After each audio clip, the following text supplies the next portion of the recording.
A paz do Senhor Deus, o Rei da Paz, seja em sua vida e sua casa. É a saudação da Igreja Batista Casa de Paz para a sua casa, para a sua família, a ordem do Senhor Jesus, para que você, dizendo amém, receba nesse momento esse bem maior do Senhor Deus, Pai Todo-Poderoso, para a sua vida e para a sua casa. E a diferença você vai ver hoje ainda na sua casa e na sua vida. Você que está passando por aqui pela primeira vez, pedimos carinhosamente a você que se inscreva em nosso canal. Esse canal pertence a Deus através da Igreja Batista Casa de Paz, aqui na Rua do Senado 308, coração da cidade do Rio de Janeiro, centro da cidade. Você é o nosso convidado especial para as nossas reuniões aqui online. Você já sabe aí os dias. Você que não sabe ainda, terças e sextas e aos domingos, 9h30 da manhã, e às 18 horas, terças e sextas, 19 horas. Presencialmente, Rua do Senado 308, terças e quintas, 19 horas, domingos, 9h30 da manhã e 18 horas. Esses são os nossos horários das nossas reuniões. Você é o nosso convidado, nossa convidada especial. Pedimos a você que também compartilhe o link. Muito obrigado a você que está fazendo isso. E durante a reunião, vai gostando, então vai deixando aí o seu joinha. Agradecemos de todo o coração a você. Direto ao assunto, esse momento da nossa reunião é uma aula, o estudo que temos presencialmente, todos os domingos, 9h30 da manhã, na chamada Escola Bíblica. Nós temos também aqui e deixamos para você aí gravado para você ver a hora que quiser. Vamos abrir a Bíblia Sagrada, santa e bendita palavra de Deus. O livro de 2 Timóteo, capítulo 3, versos 14 a 17. Diz assim a palavra do Senhor: Quanto a você, porém, permaneça nas coisas que aprendeu e das quais tem convicção, pois você sabe de quem o aprendeu. Porque desde criança você conhece as sagradas letras que são capazes de torná-lo sábio para a salvação mediante a fé em Cristo Jesus. Toda a Escritura, essa Bíblia, esse livro maravilhoso, a Bíblia Sagrada, todo ele, aqui ó, em minhas mãos, está aí também em suas mãos. Toda a Escritura é inspirada por Deus e útil para o ensino, para a repreensão, para a correção e para a instrução na justiça, para que o servo, a serva de Deus, seja apto e plenamente preparada para toda boa obra. Deus e Pai, pedimos que aplique essa palavra em nossas vidas, em nossas casas, em nossa família. Oramos a Deus o Pai, no nome do Senhor Jesus Cristo. Amém?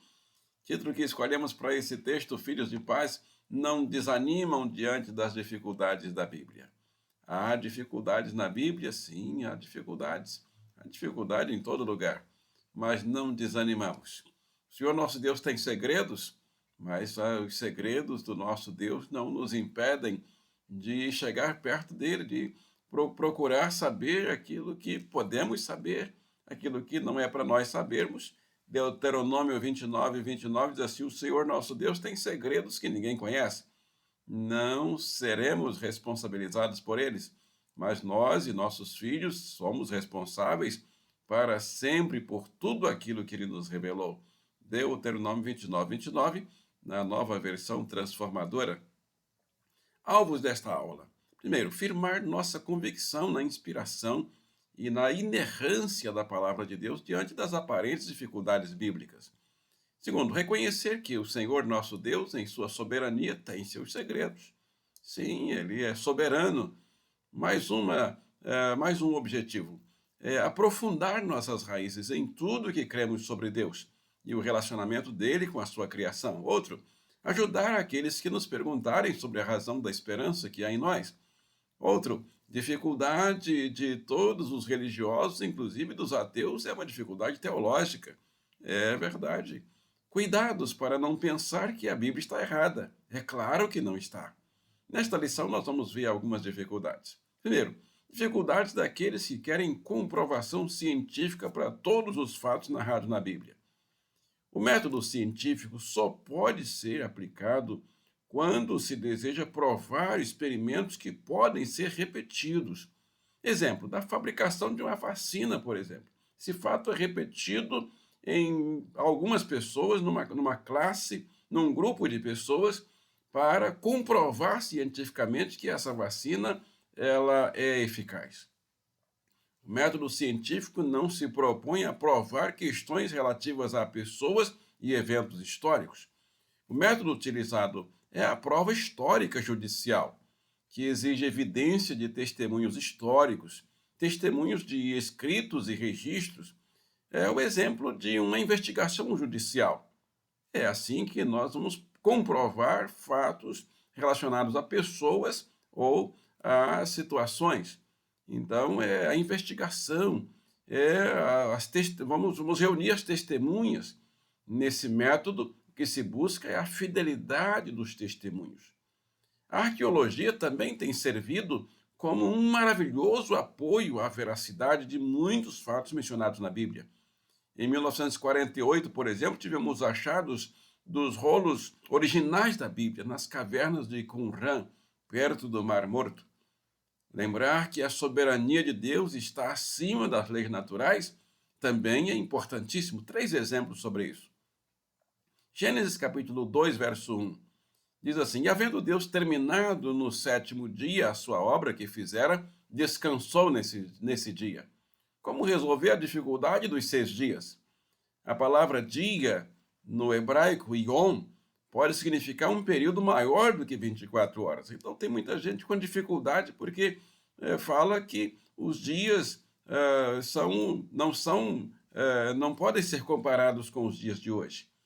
E a questão relacionada aos bilhões de anos que a ciência diz que o mundo existe. Como explicar isso?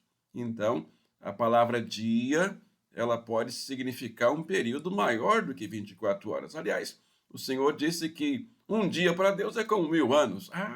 Resolvemos o problema. E 1000 anos como um dia. Então, é a soberania de Deus. Não há dificuldade para entender que a Terra tem bilhões de anos. Êxodo 14, 29. Os filhos de Israel caminhavam pelo meio do mar, e as águas lhes eram quais muros. Como uma multidão correspondente a uma nação atravessaria rapidamente esse mar em um dia? O texto não fala também que foi em uma noite ou em um dia. A mesma solução do ponto anterior resolve esse. E o texto de Jonas? Jonas capítulo 1, verso 17. Deparou o Senhor um grande peixe para que tragasse Jonas, e esteve Jonas 3 dias e 3 noites no ventre do peixe. Negar a historicidade do livro de Jonas é o mesmo que negar os milagres de Jesus. Sim, é verdade. Jesus, anunciando sua morte e ressurreição, cita a história de Jonas como um fato real. Mateus 12, 40 e 41. Então não há dificuldade para entender os milagres de Deus, seja no Antigo Testamento, seja no Novo Testamento. Dificuldades morais, é o ponto 2. As histórias do Antigo Testamento sobre pena de morte coletiva, castigos, guerras, questionam o amor, a bondade, a misericórdia, a paciência de Deus? Jamais. A destruição de Sodoma e Gomorra. Quem quis se salvar foi salvo no tempo lá de Sodoma e Gomorra. Diz que Jó chamou seus genros para que eles saíssem da cidade, mas ninguém quis sair. Então, Ló e suas filhas, até a esposa de Ló, a ideia era que ninguém olhasse para trás. E a mulher olhou para trás e também ficou para trás. Não conseguiu sair, não conseguiu se salvar. Outra dificuldade que alguém poderia também questionar a situação, a moralidade de Deus, os atributos morais de Deus, de santidade, justiça e amor, a destruição de Jericó. Também quem quis se salvar foi salvo. Exemplo de Raabe com a família. Raabe ouviu falar que Deus abriu o Mar Vermelho, o povo foi salvo e transportou o povo durante 40 anos pelo deserto e tudo foi bem com esse povo. Raabe disse: eu quero esse Deus. E foi salva. E o resto de Jericó não se salvou porque não quis. Deus e as guerras. Deus ordena seu povo para sair à guerra muitas vezes.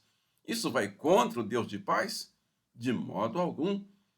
Lá em Jó, o próprio Jó diz: o Senhor deu, o Senhor tomou. Quem dá a vida pode tomar, ele é soberano. Eu não posso tirar a vida de ninguém, nem a minha própria vida, porque ela não me pertence, mas Deus que me deu a vida pode tirá-la no dia e na hora, no momento que Ele quiser. Ele é soberano. Ele determina o começo e o fim. Dificuldades relacionadas a números é o terceiro ponto desta aula. Mateus cita um anjo falando com as mulheres que foram ver o sepulcro de Jesus. Mateus 28:5. João diz que foram dois anjos. Como explicar isso? João, capítulo 20, verso 12. Cada pessoa conta a mesma história, focalizando detalhes diferentes.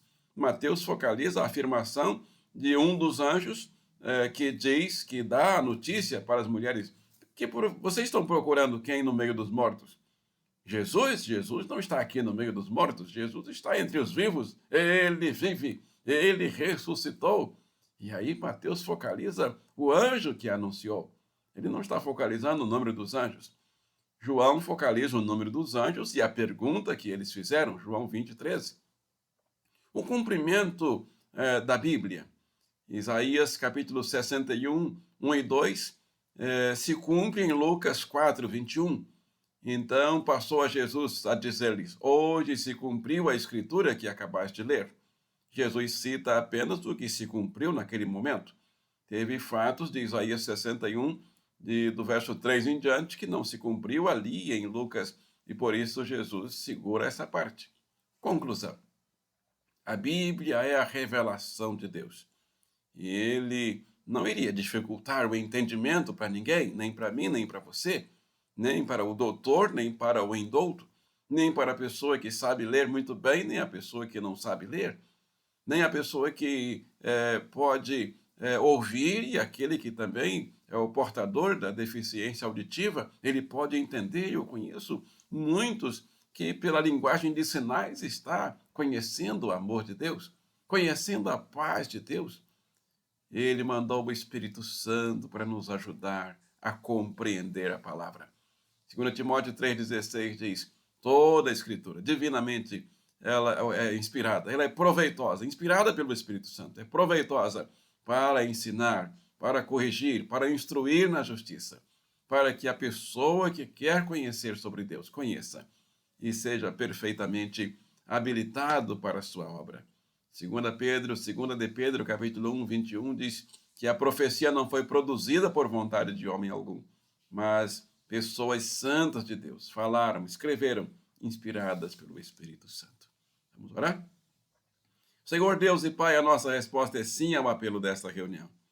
Nós queremos crer na palavra do Senhor. Nós declaramos que cremos na palavra do Senhor como a única regra de fé e prática.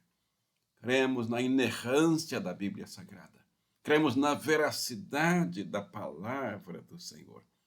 Queremos pedir também saúde para os doentes, pedir abertura de porta de emprego para os desempregados, sabedoria para os empresários que passam por lutas e dificuldades, pedir um avivamento espiritual para a cidade maravilhosa, a cidade do Rio de Janeiro, para que ela de verdade seja a cidade maravilhosa, que contagie o país, contagie o planeta, um avivamento que traga conversões de almas às dezenas, centenas e milhares, que vão povoar os céus e abençoar o reino do Senhor. Pedimos essas bênçãos a Deus, o Pai, na virtude do Espírito Santo, no nome de Jesus Cristo de Nazaré. E todos digam amém e amém. Chegando ao final da nossa reunião, deste domingo do Senhor, a primeira reunião, nosso parabéns aos aniversariantes da semana. Dia 15, a irmã Edmeia, mãe da irmã Vera Guimarães. Parabéns, irmã Edmeia. Dia 16, Deraldo. Ainda estamos comendo bolo, Deraldo. Dia 18, a Camila Torres. Parabéns, Camila Torres. E hoje, dia 21, Francisco Júnior, nosso bacharel em teologia. Parabéns, Francisco Júnior. Receba o nosso abraço, o nosso parabéns. Não saia daí que tem uma bênção especial do Senhor. Toda a bênção do Senhor é especial. E essa também para você. Filipenses 4:7 diz: e a paz de Deus, que excede todo o entendimento, guardará os vossos corações e os vossos sentimentos em Cristo Jesus. Amém? E amém.